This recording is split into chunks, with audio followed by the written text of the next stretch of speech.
সন্ধ্যা নেমেছে, পাখিরা সবাই বাসায় ফিরেছে, মানে নিরে ফিরেছে তারা। এটা প্রকৃতির নিয়ম। তারপর রাত হয়, চাঁদ ওঠে, পৃথিবীকে আলোকিত করে।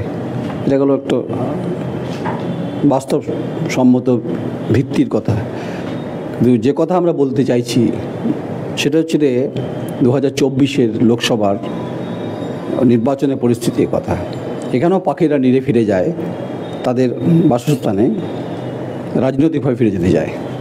তাই এটা মহাভারত, অবশ্যই মহাভারতের এটাকে যুদ্ধ বলা হচ্ছে, রক্তাক্ত যুদ্ধ নয় এটা।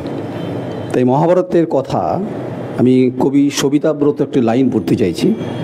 বলছেন, কর্ণ এক নিয়তির নির্মাণ, এক সময়ের পরিণতি।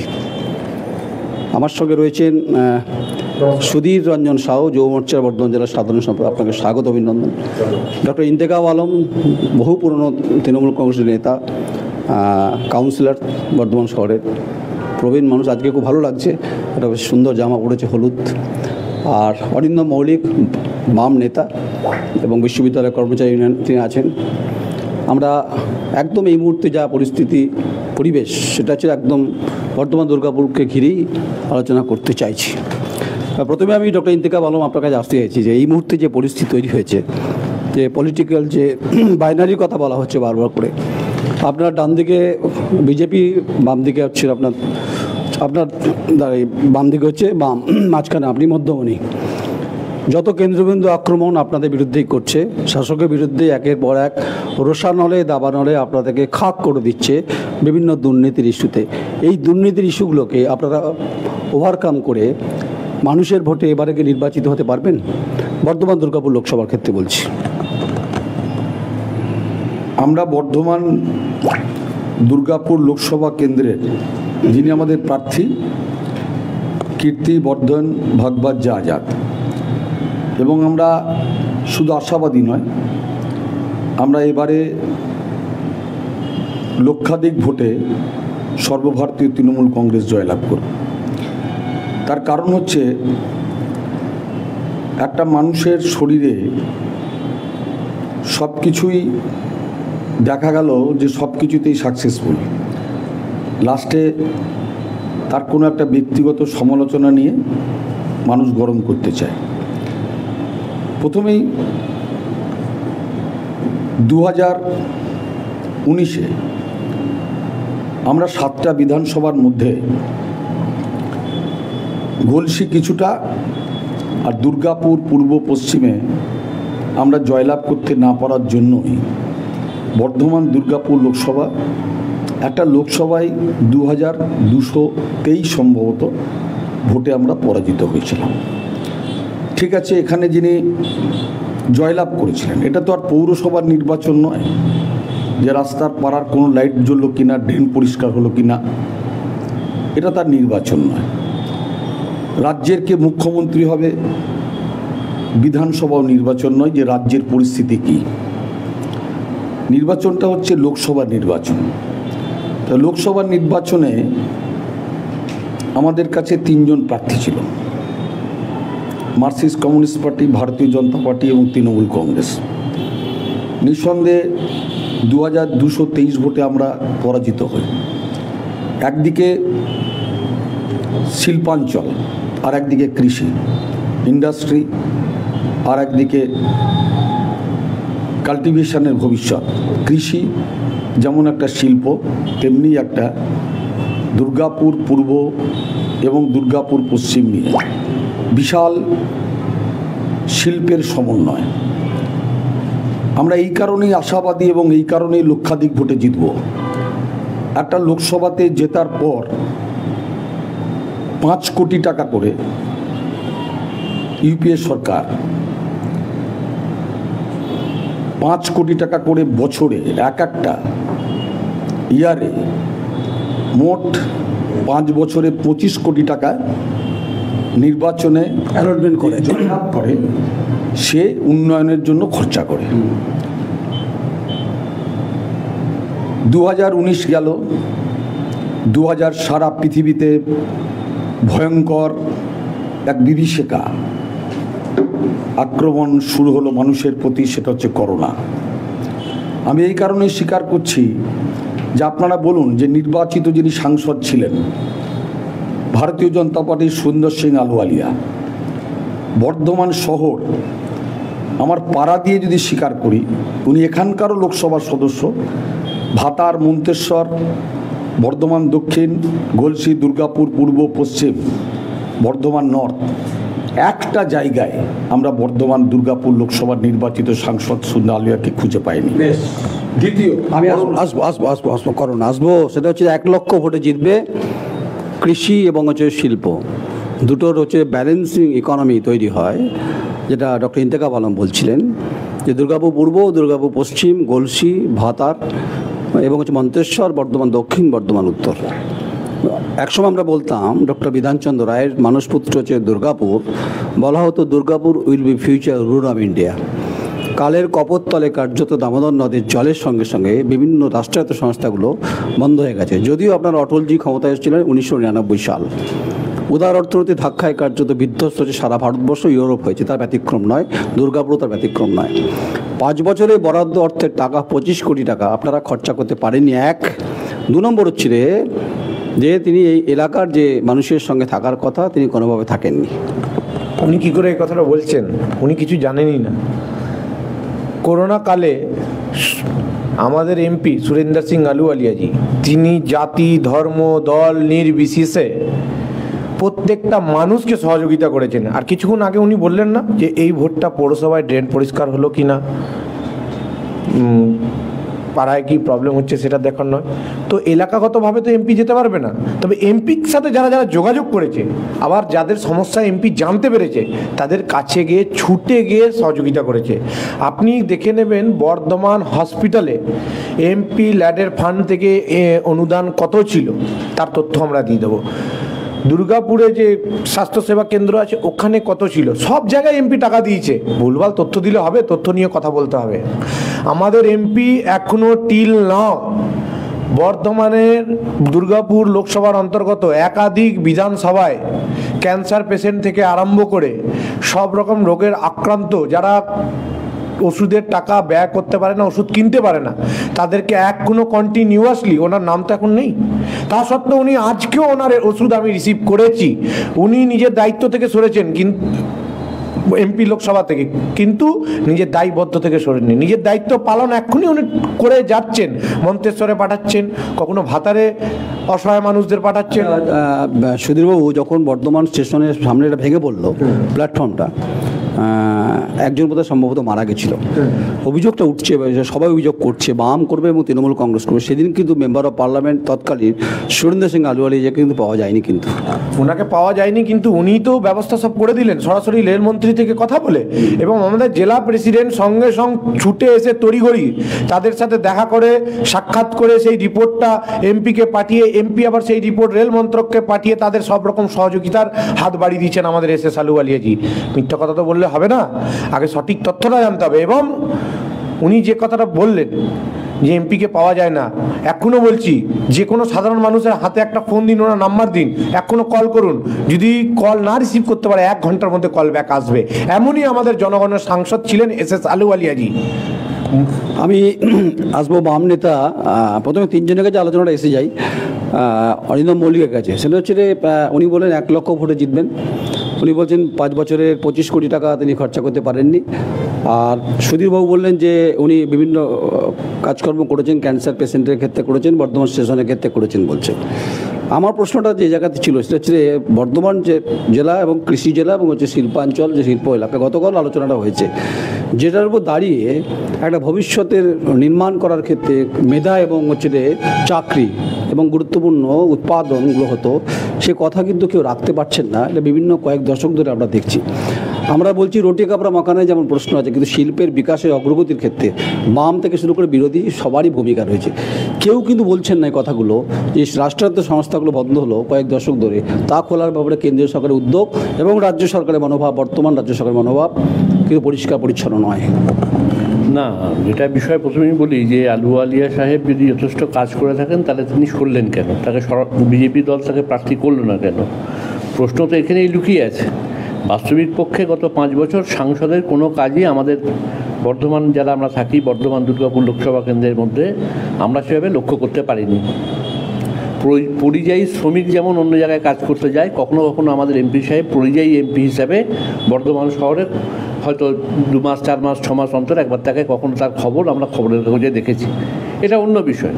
কিন্তু বাস্তবিক পক্ষে যদি কাজের বিচার করেন, যেটা আপনি বলতে চাইলেন, এটা আমিও সেই মতেই আমি বলতে চাই যে একটা লোকসভা নির্বাচন, আমাদের দেশের শিল্পনীতি কী হবে, আমাদের দেশের কৃষিনীতি কী হবে, আমাদের দেশের শিক্ষানীতি কী হবে, এইগুলো যে ঠিক করার প্রশ্ন প্রতিটা ক্ষেত্রে এই সরকার হচ্ছে ব্যস্ত হচ্ছে, প্রতিটা ক্ষেত্রে যেভাবেই হোক না কেন। গোটা দুটো সরকারই বলছে, কেন্দ্র এবং রাজ্য, যেভাবেই হোক না কেন গোটা দুর্গাপুর আমাদের ঢুকছে। আপনারা জানেন এটা, যে দুর্গাপুরে শিল্পের ওপর আক্রমণ দীর্ঘদিন ধরে চলছে, বিশেষ করে রাষ্ট্রায়ত্ত শিল্পের ওপর। পরবর্তীকালে যখন লেফট ফ্রন্ট ছিল সেই সময় সেখানে কিছু উদ্যোগ নিয়ে কিছু স্পঞ্জ আয়রন কারখানা, কিছু কারখানাকে তার আধুনিকীকরণ করা, এই সমস্ত বিষয়টা দুর্গাপুরের সমস্ত ট্রেড ইউনিয়নগুলোকে নিয়ে বসে কেন্দ্রীয় সরকারের সেই সময় কিছুটা সহায়তা লেফট ফ্রন্টের যখন সরকার ছিল সেইটাকে নিয়ে করার চেষ্টা। কিন্তু অরিন্দমবাবু, আপনাদের ট্রেড ইউনিয়নের উৎপাতে, একদম উৎপাতে কথা বলছি, কার্যত রাষ্ট্রায়ত্ত সংস্থার বিভিন্ন উৎপাদনের গতি কার্যত থমকে গেছে। এটা আপনাদের বামপন্থী আন্দোলনের বিভিন্ন ট্রেড ইউনিয়নের ভূমিকার ক্ষেত্রে, এটা আপনি মানেন? ঠিক এইভাবে বলা যায় না। একটা ট্রেড ইউনিয়ন বা যে কোনো জায়গায় দেখবেন একটা প্রতিষ্ঠান, এই বর্ধমান বিশ্ববিদ্যালয় দেখুন না, যে প্রতিষ্ঠান ধ্বংস হয় মাথা থেকে। এই যে আমি যেটা বলছি, মনে করুন বর্ধমান বিশ্ববিদ্যালয়ের কর্মচারীদের জন্য ক্ষতি হচ্ছে। এই যে আজকে 26 কোটি না 70 কোটি টাকা ফান্ড থেকে বেরিয়ে গেছে, কোনো কর্মচারীর জন্য নয়, আমি আমাদের জানা বোঝার মধ্যে একটা জায়গা বলছি, বেরোচ্ছে তো আমাদের মাথায় যারা আছে তাদের জন্য। এবং যে সমস্ত নাম আসছে শুনলে আমরা অবাক হয়ে যাব।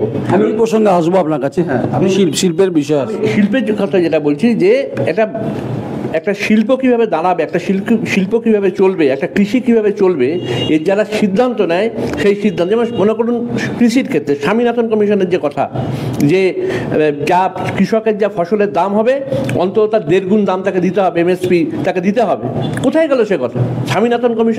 স্বামীনাথন মারা যাওয়ার পরে তাকে সম্বর্ধনা দিল সরকার, কিন্তু তার যে কথা কৃষকদের স্বার্থে, সরকার কিন্তু সে কথা রাখলো না।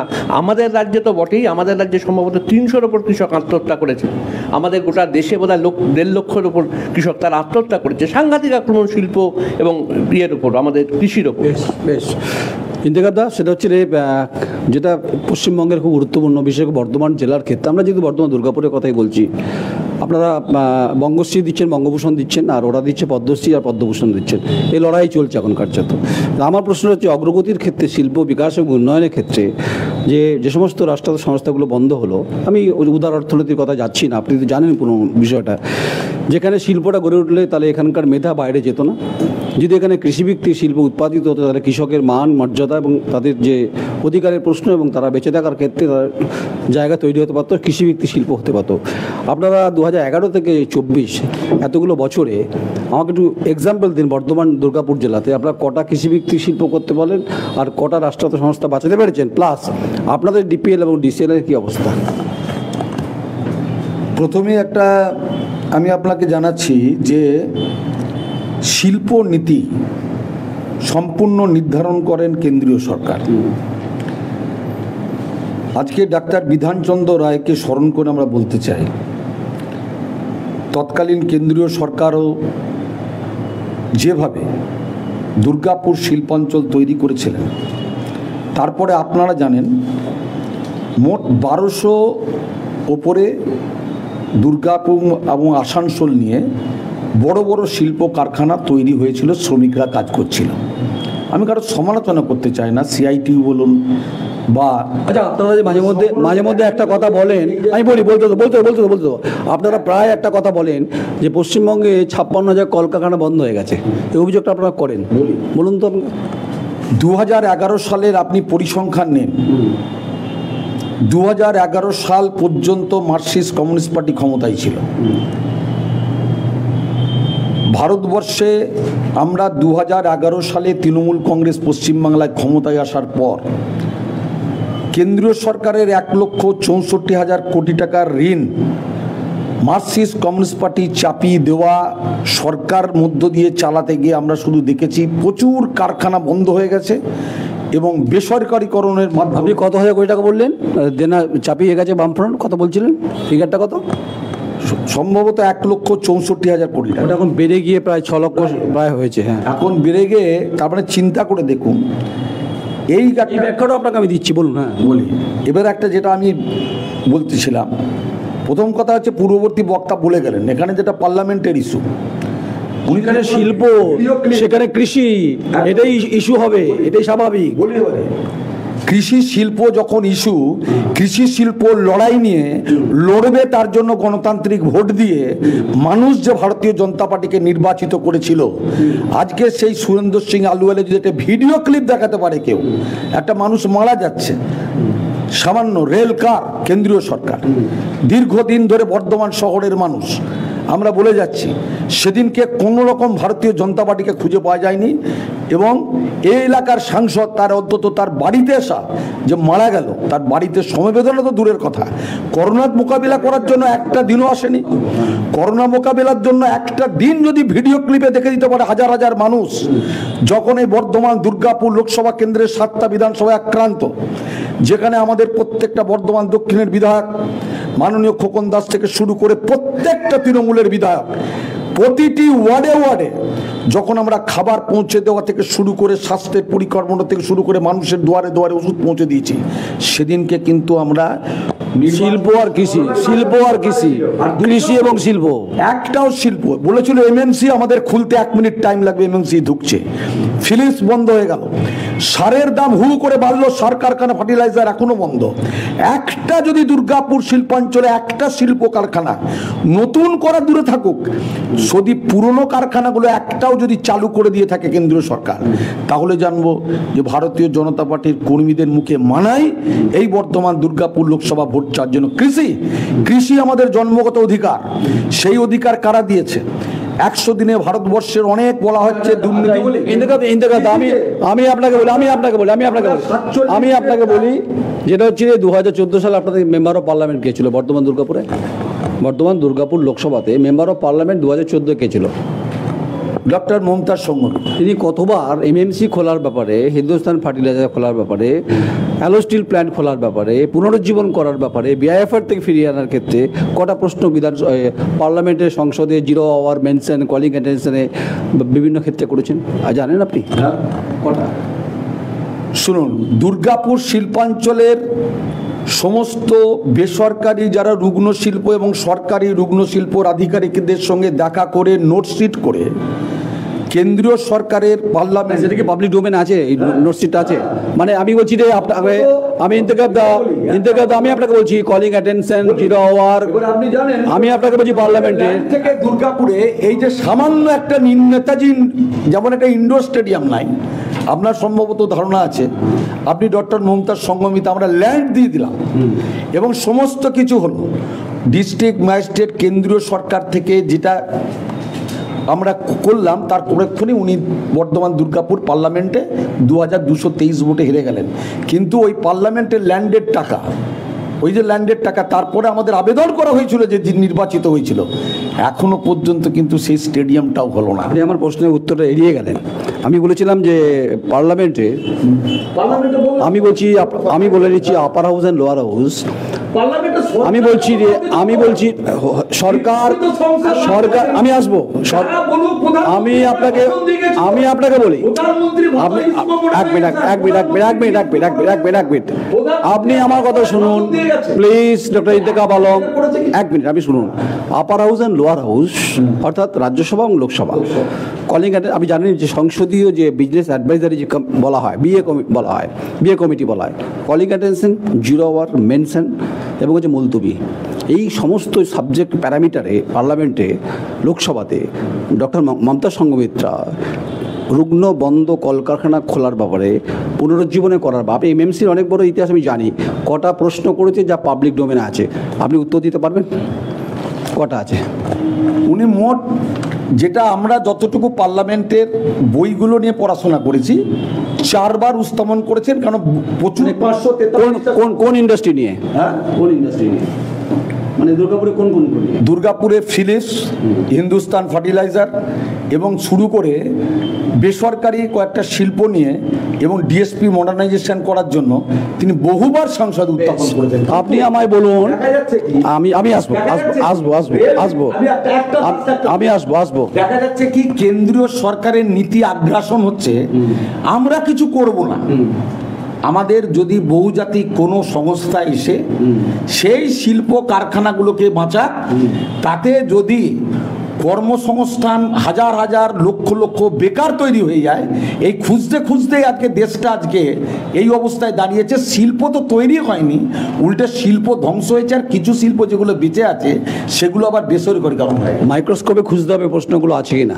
আমি আপনাকে দায়িত্ব নিয়ে বলছি, আমাকে আপনি সুধীরবাবু একটা প্রশ্নের স্পেসিফিক উত্তর দিন। সেটা হচ্ছে এই যে জিরো ওভার যেটা বলছিলাম, কলিং অ্যাটেনশন, এটা পার্লামেন্ট ডেমোক্রেসিতে আছে। আমি বলি আপনাকে প্রশ্নটা করছি, আপনার এমপি ছিলেন 2019 থেকে 2024 সুরেন্দ্র সিং আলুওয়ালিয়া, তিনি বর্ধমান রাজ কলেজে একসময় পড়াশোনা করেছে, আমি সেটা না। আমাকে বলুন আপনি এমএমসি হিন্দুস্তান ইস্যুটা কিন্তু গুরুত্বপূর্ণ, MMC Hindustan fertiliser alloy steel plant সহ কটা প্রশ্ন লোকসভাতে দাঁড়িয়ে প্রধানমন্ত্রীর চোখে চোখ রেখে যে রুগ্ন কলকারখানা বিআইএফআর থেকে বাঁচানোর ক্ষেত্রে কটা প্রশ্ন আপনাদের এমপি করেছে তার আপনি বলুন। দেখুন, একাধিকবারই করেছে, তার ভিডিও ক্লিপসটা আমি তাহলে আপনাকে বার করে দিতে হবে। সর্বপ্রথম বলি যে কটা কারখানার আপনি নাম বললেন, গ্রাফাইট থেকে আরম্ভ করে প্রত্যেকটা কারখানা এখন তৃণমূলের আখাড়া হয়ে গেছে। ওখানে কিছুদিন আগেই আপনারা দেখবেন যে একটা যেখানে গ্রাফাইটে নিয়োগ করার কথা এসছে তৃণমূলের লোকরা, ওখানের বিধায়ক মন্ত্রী প্রদীপ বাবু ও রাতের অন্ধকারে 11টার পর কি করতে ঢুকছিলেন কারখানায়। আপনি আমাকে পার্লামেন্টে প্রশ্নটা করুন, আমি অন্য জায়গাতে যাচ্ছেন, আপনি গ্রাফাইটে যাচ্ছেন, প্রদীপবাবু কথা বলছেন। আমি বলছি প্রশ্ন, আমি বলছি শিল্প বেঁচে থাকলে একটা তো উন্নয়ন হয়, অর্থনৈতিক তৈরি হয়। অবশ্যই শিল্প অবশ্যই করেছেন। এবার তো আমি যে ডেটটা এক্স্যাক্ট ভিডিও ক্লিপসটা তো তাহলে খুঁজে বার করতে হবে। আমি ওনার মতন হাওয়ায় কথা বলে দেবো যে আমি পড়েছি শুনেছি, আমি ভিডিও ক্লিপসটা শো করে দেবো বলেছেন কি না তার প্রমাণ হয়ে যাবে। আর উনি যেটা করোনা কালের কথা বললেন, সর্বপ্রথম করোনা কাল কোন সালে ছিল বললেন? 2020। সে সময় কি খোকন দাস বিধায়ক ছিল? ওনাকে টিকিট দিয়েছে বলে উনি এখন ওনাকে একটু ইয়ে করতে হবে, সেটা তো নয়।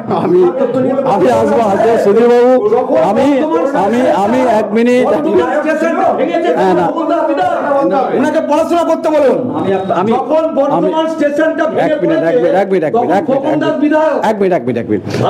আমি ডক্টর ইন্তেখাব আলম, আমি জানি ডক্টর ইন্তেখাব, আমি কন্ডেম করতে পারি না, আমি প্রশ্ন করেছি, আপনি শুনুন। আমি এটা কন্ডেম করছি একটি কারণে, কি আমি বললাম কি যে নির্বাচিত যিনি লড়াই না বামপন্থীর হাত ছিলেন তো খুঁজে পাওয়া যায়নি, যে মারা গেছে উনি বললেন দূর থেকে খবর নিয়েছে, ফোনে খবর নিয়েছে, আসতে পারেননি। সেদিন বিধায়ক ময়দানে বর্ধমান, আমি আপনাকে বলি, আমি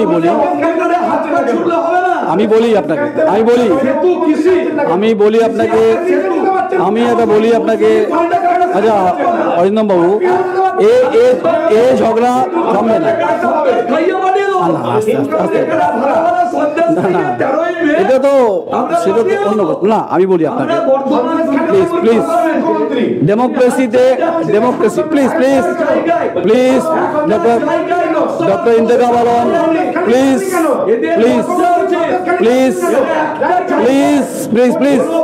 সুধীরবাবু, প্লিজ আমি বলছি 1 মিনিট 2009 থেকে আসবো দক্ষিণ দামোদর সেতু আসবো। আমি আপনাকে ডিপিএল আমি আপনার কাছে আমি আসবো শিল্প নিয়ে আপনার কাছে। আপনি অপেক্ষা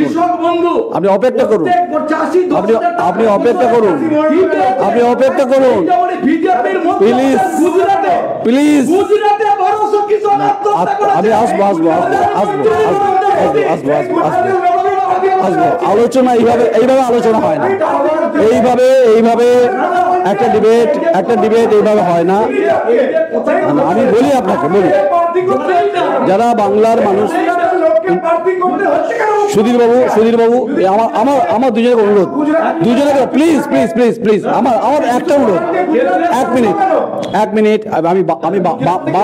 আমি বাম নেতা আপনার ডেসিবেল এতটা হাই, সুধীর বাবু আমি আপনার কাছে আসবো, আমি বলে দিই, আচ্ছা শুনুন, আমি আপনাকে বলছি, শুনুন আমি বলি আপনাকে, আমি আপনাকে বলছি প্লিজ প্লিজ প্লিজ আমাকে আসতে দিন, আমি সাবজেক্টে আসবো, আমি আপনাকে সাবজেক্টে আসবো, কত শিল্প হয়েছে কি হয়েছে আসবো। আচ্ছা 2009 থেকে 2014 doctor Anup Shah member of parliament ছিলেন। আমাকে একটু স্পেসিফিক প্রশ্নের উত্তর দিন, আপনারা কতবার একই প্রশ্ন, যেমন আমি তৃণমূলকে করছি, তৃণমূল কংগ্রেসকে, বিজেপিকে করছি, যে আপনারা এই MMC, Hindustan fertiliser, alloy steel plant সহ যে সমস্ত কলকারখানাগুলো বন্ধ হয়ে আছে কেন্দ্রীয় শিল্পনীতির কারণে, খারাপ অবস্থা খুবই, কতবার ডক্টর অনুপ শাহ, আমি নামই করে দিচ্ছি, তিনি পার্লামেন্টের হাউসে দাঁড়িয়ে কতবার তিনি তৎকালীন ইউপিএ গভর্নমেন্টের প্রধানমন্ত্রী ডক্টর মনমোহন সিংকে প্রশ্ন করেছেন। হ্যাঁ, এই সংখ্যার যেটা আপনি বলছেন অনুপ সাহার সময় আমাদের সামগ্রিকভাবেই একটা মুভমেন্টের মধ্যে এটা ছিল। অনুপ সাহা নির্দিষ্টভাবে এই মুহূর্তে আমার কাছে তথ্য নেই যে কতবার বলেছেন, কিন্তু সামগ্রিকভাবে ওই ফিগার মানে কতটা বলতে বলছি যে কটা বলেছেন, কটা কোশ্চেন যে আপনারা ইস্যু রেজ করেছিলেন। বলছি দুর্গাপুর শিল্পাঞ্চলের বিষয় নিয়ে একাধিকবার আমাদের বামপন্থী যারা এমপি আমাদের গোটা রাজ্যেই ধরে একটা টিম করে প্রধানমন্ত্রীর সাথে আমার যতদূর মনে পড়ছে 3 বার মিট করা হয়েছিল, এবং সেই টিম তারা গিয়ে আমাদের দুর্গাপুর শিল্পাঞ্চল, হলদিয়া শিল্পাঞ্চলের যে সমস্যাগুলো আছে, কেন সেখানে হচ্ছে যে উদারনীতির কারণে আমাদের রাষ্ট্রায়ত্ত শিল্পগুলো বন্ধ হচ্ছে, এগুলোকে মিট করা হয়েছিল। এবং আপনি জানবেন এটা যে দুর্গাপুর আধুনিকীকরণের কথা বলছেন, এই যে ইস্কো আধুনিকীকরণের কথা বলছেন, এই যে টাকা যেটা হোক সেই সময় স্যাংশন হয়েছিল, এইগুলো সেই মুভমেন্টের মধ্যে দিয়ে হয়েছিল। এবং এটা শুধু যেমন সংসদের ভেতরে হয়েছিল, সংসদের বাইরেও দুর্গাপুর স্টিল প্ল্যান্ট আধুনিকীকরণ, ইস্কো আধুনিকীকরণ, এই সমস্ত বিষয়গুলোকে নিয়ে মাঠে ময়দানে আন্দোলনের জায়গাটাও আমাদের করা হয়েছিল, এটা চাপ তৈরি হয় যাতে। কিন্তু এটা ঘটনা যেটা যে মনমোহন সিংয়ের আগে থেকেই যে উদারনীতির কারণে যে রাষ্ট্রায়ত্ত শিল্পকে খাটো করো, ছোট করো, এবং প্রাইভেট সেক্টরকে তাদেরকে একটু বাড়তি সুবিধা দাও, এই যে উদারনীতির যে প্রচারটা চলছিল, সেই কারণে আমাদের রাষ্ট্রায়ত্ত শিল্পগুলো শুধু আমাদের রাজ্য নয় গোটা দেশেই ঢুকছে। এবং এটা 2000 এই বিজেপি ক্ষমতায় আসার পরে এটা রকেট গতি পেয়েছে, যে উদারীকরণের মধ্যে দিয়ে আস্তে আস্তে রাষ্ট্রায়ত্ত শিল্পগুলোকে শুয়ে দাও। আপনারা এই দায় থেকে অস্বীকার করতে পারেন না, কারণ এই কেন বলছি, আপনাদের রাজ্যের মুখ্যমন্ত্রী ছিলেন জ্যোতিবাবু উদ্ধবদেব ভট্টাচার্য, কেন্দ্র এবং রাজ্যের দুজনের কোঅর্ডিনেশনে একটা ইন্ডাস্ট্রি বেঁচে থাকতে পারে আলোচনার ভিত্তিতে, এটা খুব গুরুত্বপূর্ণ। আমি ডক্টর ইন্তেখাব আলম আপনার কাছে আসবো, আমি আপনার কাছে আসবো, আমি শেষ করবো, আমি দাঁড়ান। আপনি বলছিলেন 1 লক্ষ কত হাজার কোটি টাকা দেনা বামফ্রন্ট ঘাড়ে চাপিয়ে গেছে। ফেডারেল স্ট্রাকচার একটা কথা আছে, যে আপনি জানেন, আপনি তো দীর্ঘদিন পোরখা রাজনীতিবিদ, একটা সরকারকে নিতে হয় ঋণ রাজ্য এবং দেশ চালানোর ক্ষেত্রে, সেটার পরিমাণটা বাড়তে থাকে, ক্রমশ বাড়তে থাকে, এবং সরকার চালাতে গেলে কেন্দ্রকেও নিতে হয়। এখন বামেদের করে যাওয়া যে ঋণ, তার পরিমাণটা বাড়লো কেন? এটা বামেদের না, এটা কিন্তু স্বাধীনতার পর থেকে না, উনি যে প্রশ্নটা স্পেসিফিক করে, যে বামেরা যখন চলে গেছে ওনাদের ঘাড়ে 1,76,000 সামথিং কোটি টাকা চাপিয়ে চলে গেছেন। এটা ফেডারেল স্ট্রাকচারে চাপিয়ে দেওয়া না, এটা রাজ্য দেশ চালানোর ক্ষেত্রে এটা হচ্ছে যে এই ঋণটা নিতে হয়। যে পরিমাণটা ক্রমাগতভাবে অর্থনৈতিক পরিস্থিতির ক্ষেত্রে, এখন যদি আমি খুব ভুল না বলি, প্রায় 6 লক্ষ সামথিং বা 7 লক্ষ সামথিং হাজার কোটি টাকার মতো দেনা, এটা কি করে হলো ইন্তেখাব আলম? 64 বছরে দেখি বলি, একটা কথা হচ্ছে, আপনি যেমন ফেডারেল স্ট্রাকচার বললেন, একটা ভাবতে হবে কেন্দ্রীয় সরকার, আমরা রাজ্য সরকার যৌথভাবে একটা রাজ্যের বা একটা দেশের উন্নয়ন হয়। যদি কেন্দ্রীয় সরকার দেখা গেল কি প্রতিটি জায়গায় রেল বলুন, যেগুলো বড় বড় সংস্থা, ইন্ডাস্ট্রি, নতুন করে ইন্ডাস্ট্রি হলো না, রেল নতুন করে মডার্নাইজেশন করে আধুনিকীকরণ হলো না, বিভিন্ন জায়গায় কোনো নতুন শিল্প তৈরি হলো না, কৃষিক্ষেত্রে বন্দে ভারত করেছে, আরও সমস্ত কিছু বৃদ্ধি পেয়ে গেল। দৈনন্দিন জীবনযাপনের মানুষের নির্যাস পেট্রোল অফ দ্য হিউম্যানিটি যেটা বলে, সেটা হচ্ছে পেট্রোল এবং ডিজেল এবং রান্নার গ্যাস। হু হু করে কেন্দ্রীয় সরকার সারা ভারতবর্ষের এতগুলো প্রধানমন্ত্রী আছে, সমস্ত প্রধানমন্ত্রীকে রেকর্ড ছাপিয়ে দিয়ে আমাদের ভারতবর্ষের বিখ্যাত প্রধানমন্ত্রী, তাকে পুরস্কার করা উচিত যে এতবার পেট্রোল ডিজেলের দাম এত বেশি বাড়িয়েছেন, এত রান্নার গ্যাসের দাম বাড়িয়েছেন, তার ফলে তো প্রতিটি মানুষের ঋণ বেরিয়ে গেছে। আমাদের সেই ঋণ বাড়তে বাড়তে সেই জায়গায় পৌঁছেছে।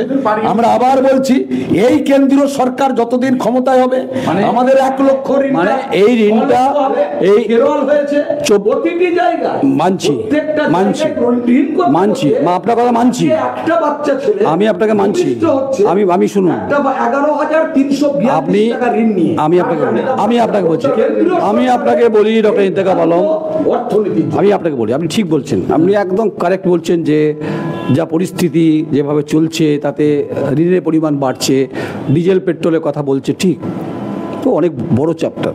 আপনি আমাকে বলুন, আমি শুরুতেই বলছিলেন যে এখানে কৃষিভিত্তিক শিল্প, আর প্রথমেই বললেন শিল্প অর্থাৎ ভারী এবং হচ্ছে কৃষি, অর্থাৎ কৃষি এবং হচ্ছে শিল্প, যেটা বামেরাও বলতো ভারসাম্য বজায় রাখতে হবে। এটা মুখ্যমন্ত্রী মমতা বন্দ্যোপাধ্যায় প্রথম রোটান্ডার প্রেস কনফারেন্সে বলেছিলেন। আমাকে একটু বলুন প্লিজ, এখানে লাল স্বর্ণধান বিখ্যাত ভাতারে, খাসদান বিখ্যাত, গোবিন্দভোগ বিখ্যাত, যা ইউরোপে যায়, ইরান ইরাকে যায়, মধ্যপ্রাচ্যে যায়, সেটা যাচ্ছে না।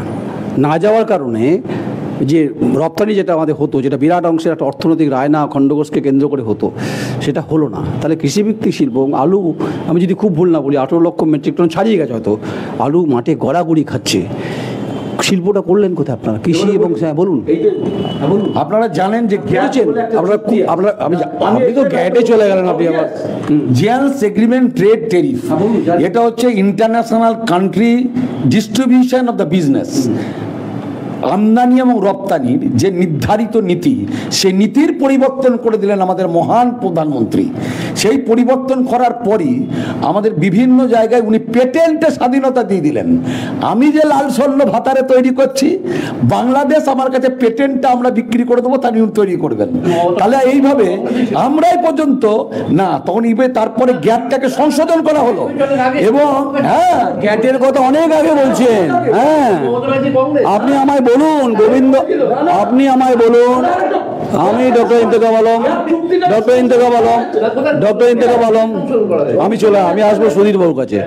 আচ্ছা, উনি চলে গেলেন গ্যাট, খুব ইম্পর্টেন্ট বড় সাবজেক্ট। আমি বলতে চাইছিলাম যে লাল স্বর্ণ ধান, এটা আপনাদের ইস্যু, গোবিন্দভোগ, আপনি খবর নিন যে এই মুহূর্তে একটু খবর নিন। আপনাকে আমি একটা রেফারেন্স দিচ্ছি, বর্ধমান জেলায় ডক্টর ইন্তেখাব আলম, আমি একটা লাইন বলি আপনাকে, একটা লাইন বলছি যে বর্ধমান 1 মিনিট এমএসপি কথা বলবেন না আমাকে, আমি বলছি যে বর্ধমানকে ঘিরে যে পরিমাণ রাইস মিল ছিল, আজকে সেগুলো স্ক্র্যাপে পরিণত হয়েছে। কেন? কারণটা জানেন? আপনি খবর নিন, আপনি খবর নিন যে কতগুলো রাইস মিল কার্যত বন্ধ হয়ে গেছে। শুধু তাই নয়, বিক্রি হয়েছে বড় বড় কোম্পানির কাছে। ঠিক আছে, আমি আসবো, খুব ভালো ইস্যু, কারণ এগুলো এই তো কনস্ট্রাকটিভ আলোচনা হওয়া উচিত। আমায় বলুন, যদি দিলীপ ঘোষ জেতেন, মানে চওড়া ব্যাটে ব্যাট করবেন বলছেন, দেখে নেবেন, বুঝে নেবেন বলছেন, মেদিনীপুরের মানুষ যিনি বর্ধমানে, আমি বলেন পলিটিক্স ইজ দ্য হচ্ছে পসিবল ইন্ডাস্ট্রি, জানেন তো? রাজনীতি হলো একটা সম্ভাবনাময় শিল্প, যে শিল্প উপত্যকাতে অনেক ফুল ফোটে, অনেক ফুলে সুগন্ধি ছড়ায়, অনেক ফুল দুর্গন্ধ ছড়ায়। আমাকে বলুন, যদি আপনারা যেতেন, আমার সঙ্গে আপনি একমত নাও হতে পারে, এমএমসি থেকে শুরু করে লাল স্বর্ণ ধান থেকে শুরু করে গোবিন্দভোগ, খাস ধান এবং কৃষক এবং কৃষি এবং শিল্প এবং হচ্ছে মেধা, এই সামগ্রিক পরিস্থিতি পরিবর্তনের ক্ষেত্রে প্রধানমন্ত্রী যেই জিতুক না কেন, আপনার দল বলছে 400 পার প্যাকেজ আদায় করে আনতে পারবেন তো? কারণ ভোটে এগুলো ইস্যু করছেন আপনারা, বলছেন কথাগুলো, শুধু তৃণমূল কংগ্রেসে আপনার বিরুদ্ধে বলছেন। বলুন, আপনারা এরপর থেকে যখনই উনি সাংসদ হবেন, তারপর থেকে প্রত্যেকটা কাজ এগোবে, সেই দায়িত্ব নিয়ে দিলীপ ঘোষ এসছেন। মেদিনীপুরকে যেভাবে সাজিয়ে তুলেছেন, তার দ্বিগুণ সাজাবেন দিলীপ ঘোষ এখানে, এবং 1 লাখের বেশি ভোটে দিলীপ ঘোষ এখানে। কিভাবে সাজাবে? আমি বলছি যে বন্ধ কলকারখানা খোলার ব্যাপারে, আমি প্রশ্নটা শুনুন আমার, আমি বলছি বন্ধ কলকারখানা খোলার ব্যাপারে কৃষি শিল্প ভারসাম্য বজায় রাখার ক্ষেত্রে দিলীপবাবু প্রধানমন্ত্রীর কাছ থেকে আর যদি যেতে, বারবার বলছি, কত অর্থ আনতে মানে প্যাকেজ আনতে পারবে, যার ক্ষেত্রে সেটা বলি, সেটা সম্ভাবনা বলা ইফস অ্যান্ড বার্ডসের ব্যাপার, তাহলে সেখানে বেকার ছেলেমেয়েরা মেধা এবং কায়িক শ্রম যারা কার্যকরী হবে, এটা কতটা? অবশ্যই হবে। যদি দেখুন, প্রত্যেকটা স্টেটের সরকার চলে দুটো, কেন্দ্র এবং রাজ্যের বোঝাপড়াতে চলে, কিন্তু এখানে কেন্দ্র সরকারের সাথে রাজ্য সরকারের কোনো বোঝাপড়া আছে? এখানে তোলাবাজি, 100 দিন কাজ, এইসবের টাকা নিয়ে রাজ্য সরকার মেতে থাকে। আপনাদের বিরুদ্ধে বামেরা বলছে আপনাদের সেটিং আছে, তৃণমূল কংগ্রেস ও বিজেপি সেটিং আছে, এই অভিযোগ তো করছে বামেরা। সেটিং যদি থাকতো তাহলে সিপিএম এর প্রার্থীকে তৃণমূলের মঞ্চে দেখা যেত না, তৃণমূলের মঞ্চে সিপিএম এর প্রার্থীকে দেখা যেত না। একাধিক ভিডিও এবং আপনি কার কথা বলছেন? মানে সুপ্রীতি ঘোষালের আচ্ছা মঞ্চে বসে আছেন, ছবি আছে আমার কাছে। হ্যাঁ অবশ্যই, তৃণমূলের এক ঝাঁক নেতা বসে আছে সেখানে। ওটা কি সৌজন্য না তো, না অন্য কোনো কারণ নাকি? সেটা কি করবো, ঠিক আছে, সেটা কি করবো, সব আন্ডারস্ট্যান্ডিং কার আছে সেটা দেখান না। দিলীপ ঘোষ বাবু সোজা এসে কড়া ভাষায় বলছেন যে উনি জিতবেন, কারণ ওনার জনগণের উপরে ভরসা আছে। উনি যেভাবে মেদিনীপুরটা সাজিয়ে এসছেন, বর্ধমানকেও সেভাবেই সাজাবেন। আর তৃণমূলের সাথে কার সেটিং সেটা সবাই প্রকাশ্যে দেখতে পাচ্ছে, কে কার মঞ্চে কে বসে আছে, এটা আর নতুন করে বলার দরকার নেই। একটা বৃহত্তর ইস্যুতে আসি। আমি বলে দিই আপনাকে ইস্যু, আমি না আপনি হাসলে হবে না, আমি আপনাকে বলি 1983 সালের বলি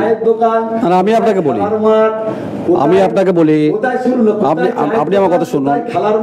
আরে অন্য জায়গায় চলে যাচ্ছেন, অন্য জায়গায় যাচ্ছেন কেন? আপনি ভুলে যাচ্ছেন। এক মিনিট 1983 সালে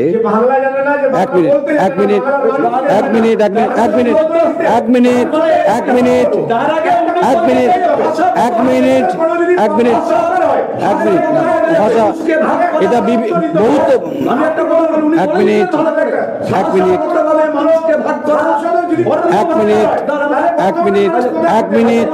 আচ্ছা, আমি আপনাকেই প্রশ্নটা করছি, 1 মিনিট, আমি ওনাকে প্রশ্নটা করছি। আমরা মনে করি হিন্দি, আমরা মনে করি উর্দু, বহুত্ববাদের ভারতবর্ষে আমি আপনাকে বলি, ডক্টর ইন্তেখাব আলম,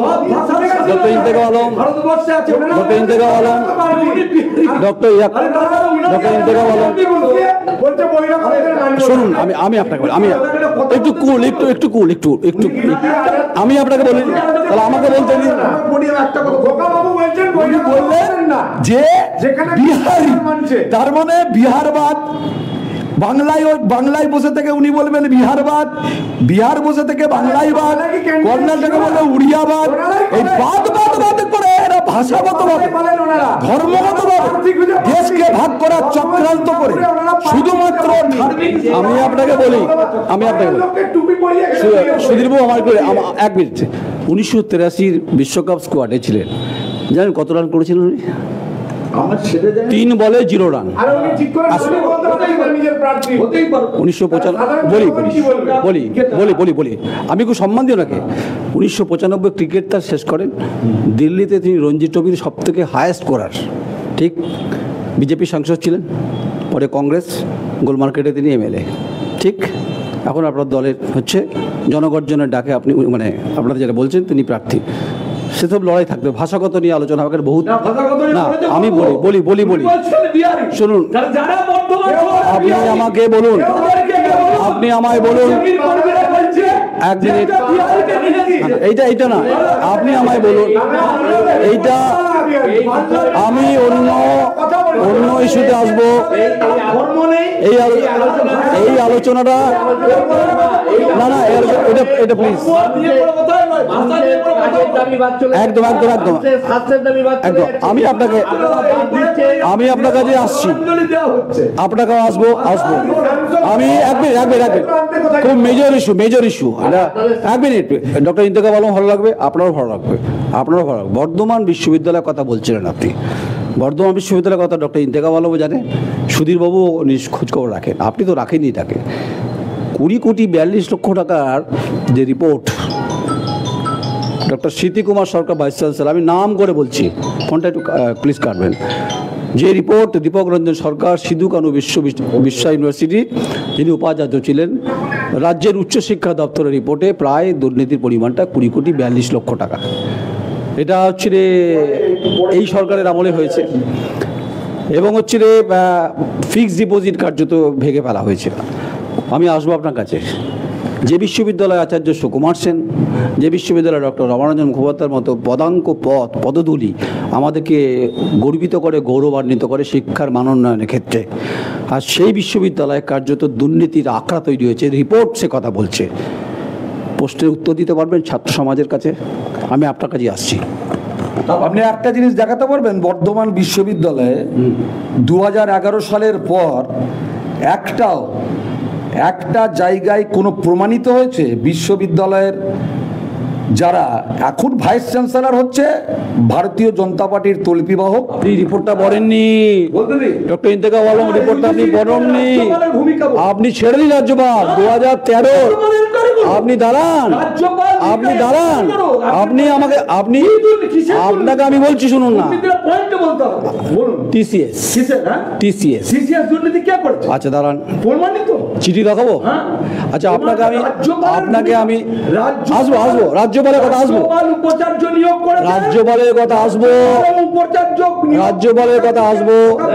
রাজ্যপালের কথা আসবো, আমি ডক্টর ইন্তেখাব আপনাকে আমি বলি, আমি আপনাকে 5 কোটি ডক্টর ইন্তেখাব আলম, আমি বলি আপনাকে, আমি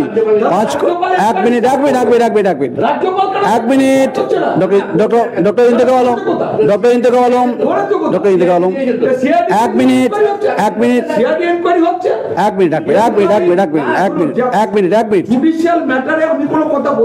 না আমি বলতে হবে না, আমি বলছি, আপনি বলতে দিচ্ছেন। আরে চলে আসেন বর্ধমান দুর্গাপুর লোকসভার মধ্যে, প্লিজ আপনি চলে যাচ্ছেন, আপনি বর্ধমানে আসুন, আপনি বর্ধমানে আসুন, আমি আপনাকে বলছি, আপনি আমাকে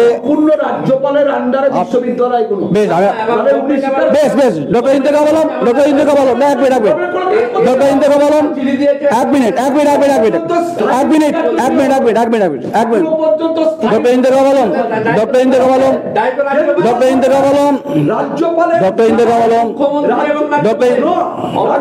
দাঁড়ান, আমি আসছি, প্লিজ গলার ডেসিবেল বাড়িয়ে লাভ নেই, শরীর খারাপ হয়ে যাবে।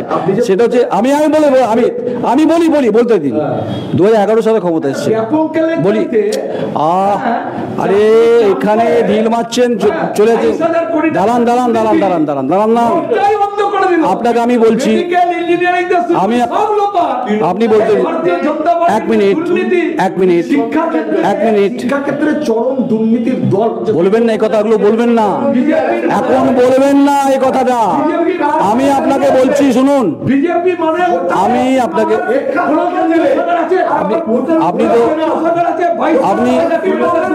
আপনি তো আর্গুমেন্টে চলে গেলেন, তো আপনি প্লিজ আলোচনা কার্যক্রম যেভাবে যাচ্ছে, 1 মিনিট, আপনি ডক্টর ইন্তেখাব আলম 1 মিনিট, আমি আপনাকে বলি, প্লিজ, খুব সেন্সিটিভ, খুব serious matter, doctor Intekhab Alam, serious matter,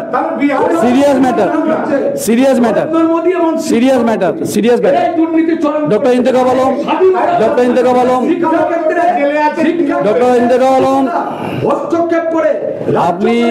আপনি ভুল করছে, আপনি শুনুন, শুনলে আপনি চমকে যাবেন, শুনুন, একটু শান্ত হন, পাখিটা ফিরে গেছে নীরে, একটু জল খান আপনি। এবার আপনাকে বলি আপনি রাজ্যপালের কথা শোনাচ্ছেন তো? 2011 সালে ক্ষমতা আসার পর 2013 সালের রিপোর্টটা স্মৃতিকুমার সরকারের বিরুদ্ধে দীপক রঞ্জন সরকার, খবর নেবেন আপনি, যিনি সিধু কানু বিশ্ব মহাবিদ্যালয় ইউনিভার্সিটির ভাইস চ্যান্সেলর, যিনি রিপোর্ট দিয়েছেন দুর্নীতি, তার সেটা হচ্ছে উচ্চশিক্ষা দপ্তর সে রিপোর্ট ওপেন করেছে। 1 মিনিট আসবো। আপনি কোথায় আছেন? আপনি কোথায় আছেন? আপনি কোথায় আছেন? আপনি আছেন বর্তমান।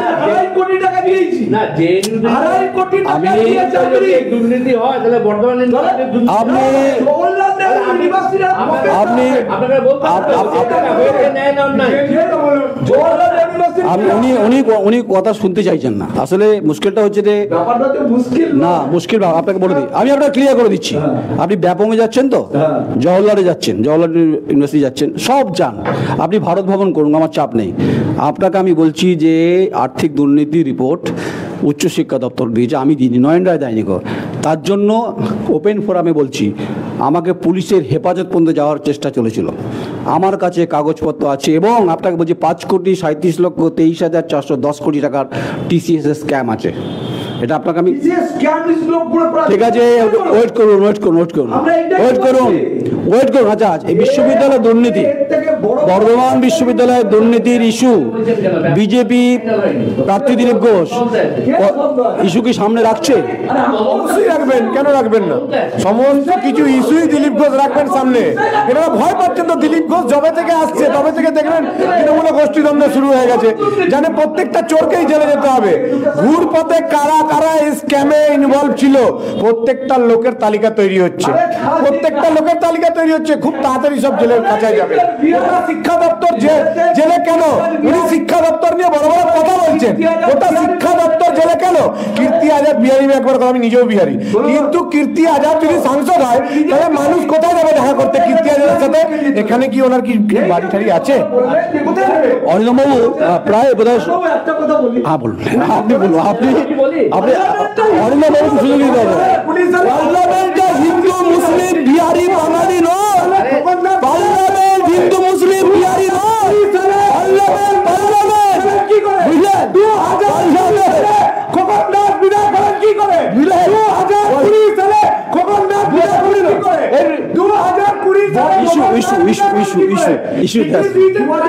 ইস্যুতে আসুন। আচ্ছা, আপনি আমার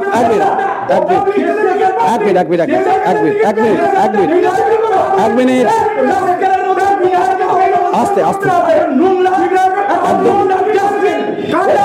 এরা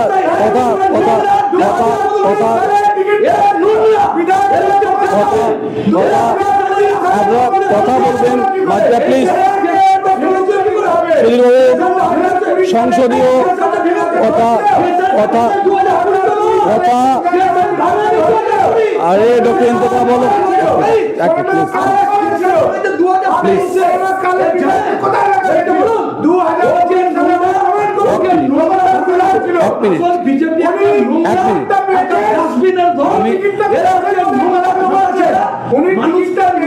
বিশ্ববিদ্যালয়ের দুর্নীতি যে পরিমাণ, যেভাবে কার্যত এটা পুরো একদম মানে পার্টিকাল করা,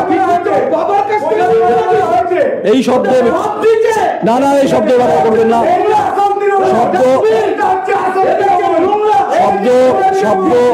শব্দচয়ন এইটা তো আলোচনা হতে পারে না। বর্ধমান বিশ্ববিদ্যালয়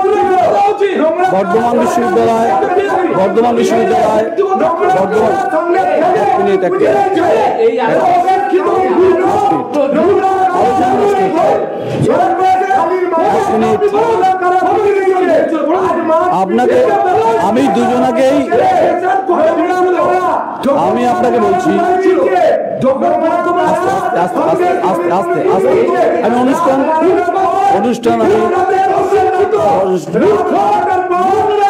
এই এক মিনিট শুধু প্লিজ না এইভাবে না প্লিজ, এক মিনিট এক মিনিট এক মিনিট এক মিনিট এক মিনিট এটা খুব সেন্সিটিভ, এক মিনিট প্লিজ প্লিজ প্লিজ, একদম ব্যক্তিগত জায়গায় চলে যাচ্ছেন। এই আলোচনা এই আলোচনা এই আলোচনা এই আলোচনা আমাকে এখানে শেষ করতে হবে। Doctor Intekhab Alam, doctor Intekhab Alam, doctor Intekhab Alam, Sudhir babu please please please please please please please please please please. আচ্ছা আপনি তো আপনি আচ্ছা এক মিনিট সুধীর বাবু প্লিজ এক মিনিট, আপনি থাকুন এক মিনিট। আপনি না এটা ভাবতে হবে, আপনি বলুন কোনটা কোনটা মানে